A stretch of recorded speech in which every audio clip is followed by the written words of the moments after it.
Well, hello. This is our first Bible study through this next series. We're going to be looking at the parables of Jesus. Most of the time when Jesus taught, he liked to use parables or stories just to explain in metaphor some of the deeper truths about the kingdom. It actually was rare for Jesus to just bluntly put stuff out there. Most of the time he told stories, whether they were about prodigal sons or good Samaritans. Some of those stories have kind of seeped into the public imagination. And even tonight, there's going to be a few phrases and a few different things we read about that people will use as like a cliche or an idiom, and they don't even know where it comes from. And it all comes from Scripture. It's become a deep part of Western civilization, these stories. And when you think about his motive for that, Jesus thought that a lot of the things that he was wanting to get into, honestly, were pretty thick. And a metaphor was a great way to kind of challenge people to creatively think through the deeper principles he was teaching. And it was also kind of a way to protect himself.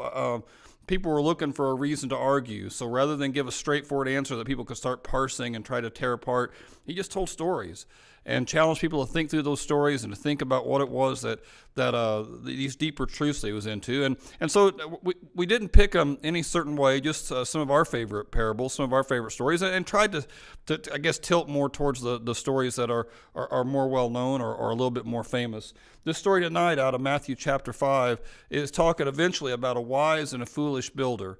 And this Matthew 5, it comes at the very end of something called the Sermon on the Mount. If you're not familiar with that phrasing, it's a long narrative in the book of Matthew.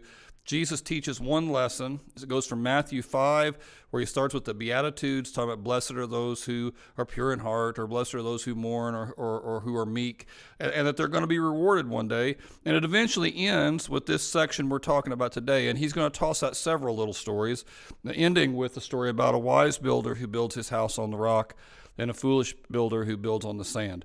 And so we're just going to look at what Jesus is trying to accomplish there, not only with that story just by itself, but also as the conclusion to a longer teaching, like I said, the Sermon on the Mount in Matthew chapter 5 through Matthew chapter 7. In that sermon, and you should read it like a sermon if you decide to get into it, Matthew, those 3 chapters.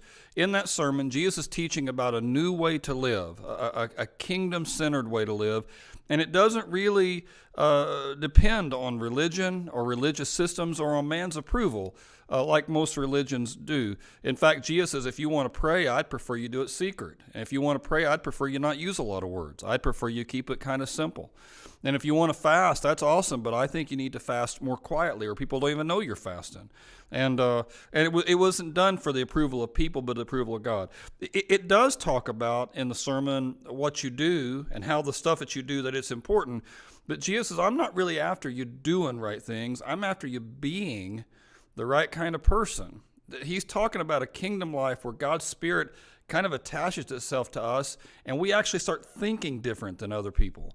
It's not something that's just measured by our actions, but it's actually measured by the way we come off and the way we respond. As an example, early in the sermon, he will say, "You've heard it said not to commit adultery, which is good. You shouldn't do that. But I'm telling you, you shouldn't even look at someone lustfully. You shouldn't even let your mind wander that direction. Or you've heard it said, don't kill somebody, and that's a good idea too. But I'm telling you, you don't even want to hate people in your heart because it's your heart actually that Jesus is after. You've heard it said eye for an eye. In other words, if someone hurts you, you've got every right in the world to get even. But I'm telling you, don't even try to get even.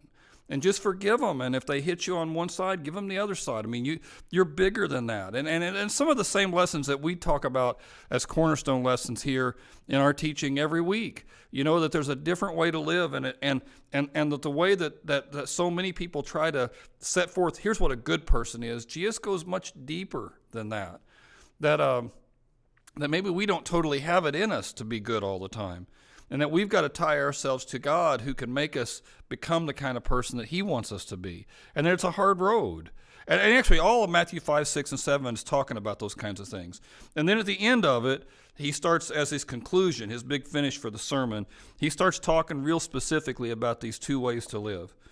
He says, enter through the narrow gate. And he kind of, marks the kingdom as a destination.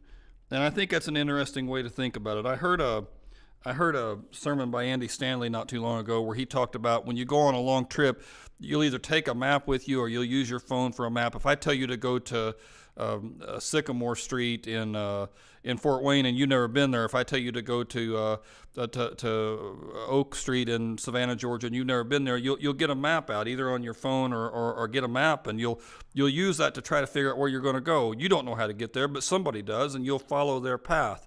And so it's an interesting way to think about what Jesus is saying here. I want to go where he wants me to go. I want to have this new mind. I want to have this new heart. I don't want to be like everybody else. I don't want to be like I used to be even. I want to have a transformed life. Well, okay, here's the map, he says. It's a narrow gate. It's not going to be wide and broad like the other way to go. In other words, you think about one road being very easy to travel, not so much no obstacles, but just lots of room. Lots of room to do it. There's no resistance.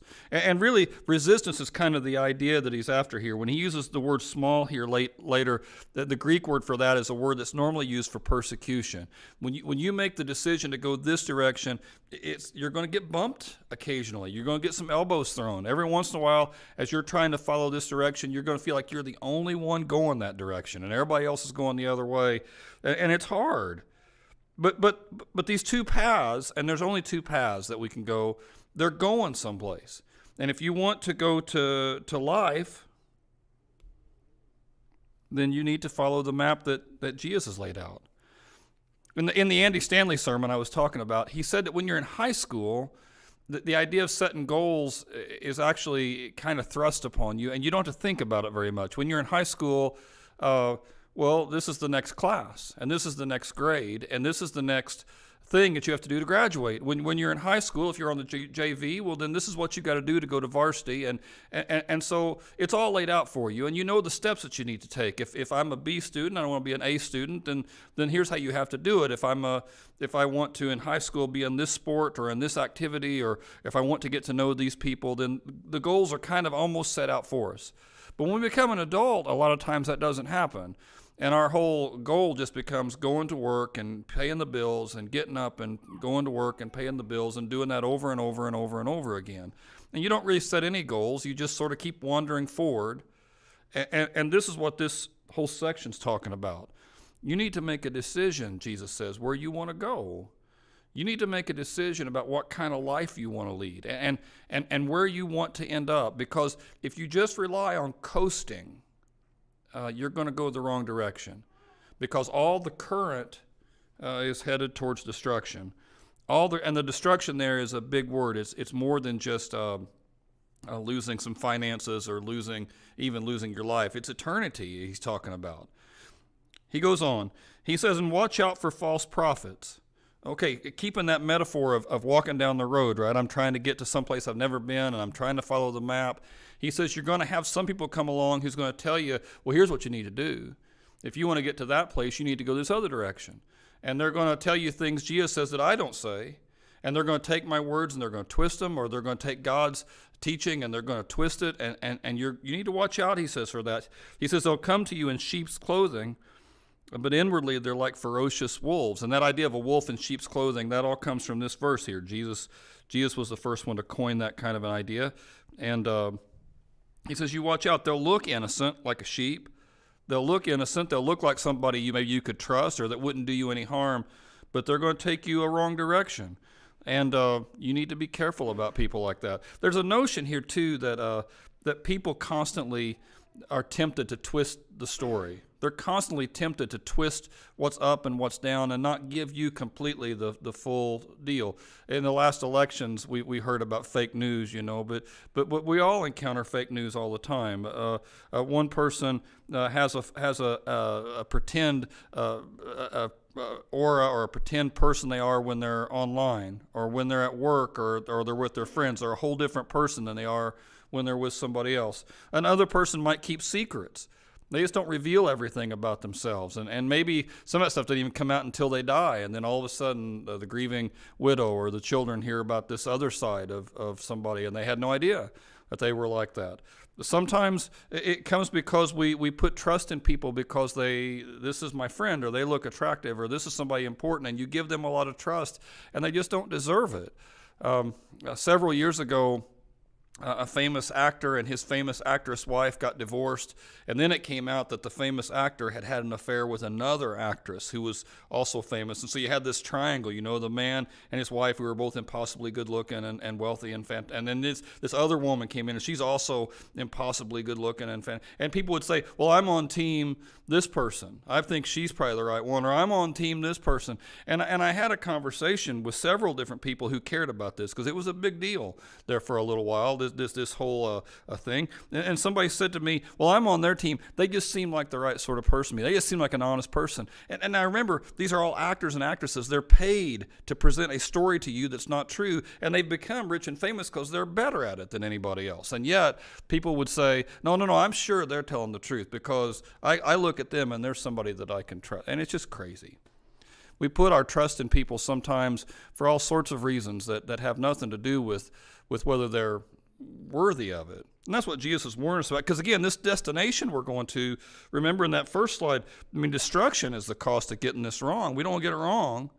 So he says, you watch out and kind of keep your eyes open and kind of keep your ears open. He says, what you want to pay attention to is how they live their lives. By their fruits, you'll recognize them. Do people pick grapes from thorn bushes or figs from thistles? Every good tree is going to bear good fruit, but a bad tree bears bad fruit. So again, you don't have to wonder about whether or not they're a good person or not, because their heart's eventually going to show. And if it's a person who seems like a really solid dude, but every once in a while, man, this fantastic temper sneaks out, or they seem like a great dude, but every once in a while, they kind of flirt inappropriately, or every once in a while, well, that's what he's saying. You need to be careful of people who talk a good game, but it seems like they're not really all that they claim. Eventually, our heart comes out. There's a youth minister named Jay Carty, and when I first got into youth ministry, he was kind of well known and had wrote some books, and I got a couple of those and was reading them, and he talked about this stretch where he and his wife were just arguing all the time, and it got to the point where they were even thinking, divorce is maybe where we're headed, and they hated it, but it just seemed like it wasn't getting any better, and like I said, he's a youth minister, so this could be kind of a career-defining decision, and they really did like each other, but it just seemed like they were fighting all the time. And he was feeling the pressure because he had already written a book or two, and he was at a big church, and he was becoming more and more well known as a speaker, and he was trying to advance in his career, and she had her own ambitions and different things. It just seemed like they were struggling all the time. So Carty said, we eventually signed up for this counselor. And he's in a whole different city. He's an hour and a half away, but he's hard to get into. He's well known, but we got an appointment, and we drove the hour and a half, and we got there early. And when we got there, he wasn't there. And his secretary let us know that he had forgotten all about the appointment. He didn't remember it. And so we just sat there for a half an hour, and eventually he shows up, and he's just showered. He had been playing racquetball or something, and he shows up, and Carty said, I'm just steamed. We're paying all this money, and we've driven an hour and a half, and this guy doesn't even remember that we're coming. And he started asking some questions, getting into it, getting to know us. And he said, I just gave him one-word answers. I'm so ticked off at him, and I'm not hiding it very well.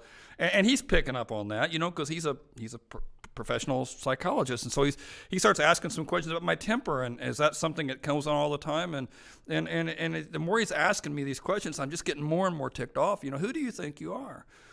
Well, eventually he says, well, in the Bible it talks about the fruit of the Spirit. And again, using that word, Paul uses that word. And the fruit of the Spirit, if you don't familiar, Josh talked about that on Sunday. It's Galatians 5. I'm really spelling bad. 5:22 and 23. He says when you think about the fruit of the Spirit, love, joy, peace, patience, kindness, and goodness, gentleness, faithfulness, self-control. When you think about those 9 things, he says, are you feeling any of those things right now? And he said it's like he's baiting me. He knows I'm mad. Are you feeling any of that right now? He goes, no, I'm not feeling any of that right now. He says, well, what are you feeling right now? Well, I feel like I'd like to punch you in the nose, or I'm just so ticked off. You're an hour late, and you didn't even remember, and all this other stuff. And he says, and can I ask you one more question? And he goes, sure, yeah, whatever. You're the pro. You're the big smart genius. Tell me what you want to ask. So, well, do you feel like this most of the time? And he said it kind of hit him weird. It should have made him mad because of how the conversation was going, but it made him think, well, yeah, I'm frequently impatient with other people when they aren't showing up like I think, and I'm frequently ticked off when they're not doing, and I'm frequently worrying why my wife's not serving me like I think she should, and I'm frequently, he goes, well, Yeah, I guess I feel like this. Guess I feel like this quite a bit. And so then they said, well, then isn't it safe to say that you're not really filled with God's Holy Spirit? If the fruit of the Spirit is love and joy and peace and patience and kindness and goodness and faithfulness and gentleness and self-control, and you never feel those things, isn't it safe to say that you've not got God's Holy Spirit? That it's not really part of your life? That's what Jesus is after here. That's what he's talking about here. I mean, you can tell it by their heart if they really believe, he says, what I'm teaching. It won't just be about them being good. It'll be about them being different. They won't think like other folks. He goes on. He says, a good tree can't bear bad fruit, and a bad tree can't bear good fruit. Every tree that doesn't bear good fruit is cut down, thrown in the fire. And that's almost certainly a hell reference. And he says, by their fruits, you're going to recognize them. And not everybody who says to me, he's really digging deep, Jesus says, not everybody who says to me, Lord, Lord, is going to enter the kingdom of heaven, but only the one who does the will of my Father who's in heaven.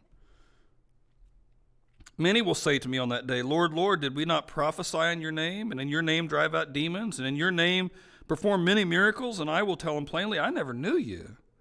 So away from me, you evildoers. Now, this whole section, both these slides, Jesus is really elevating himself here.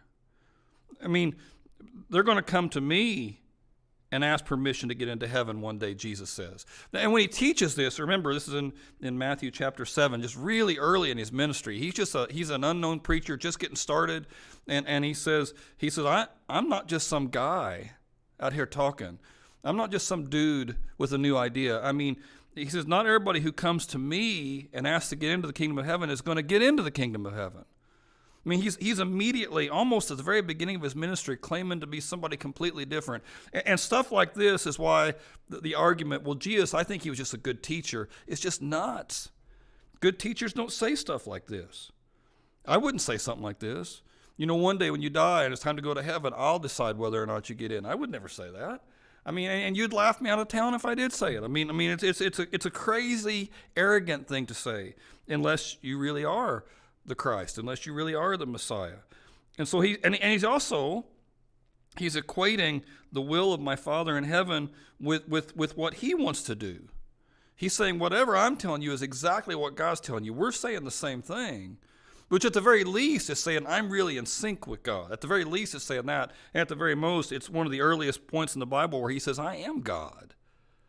I'm God in the flesh. He says, people will come and they'll say they did things. They did religious things. But they didn't know me. They never bore fruit.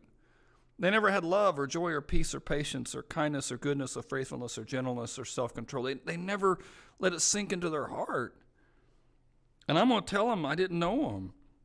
He says, the people who hear my words, the people who hear what I'm about, he says, they're like someone who builds their house on the rock.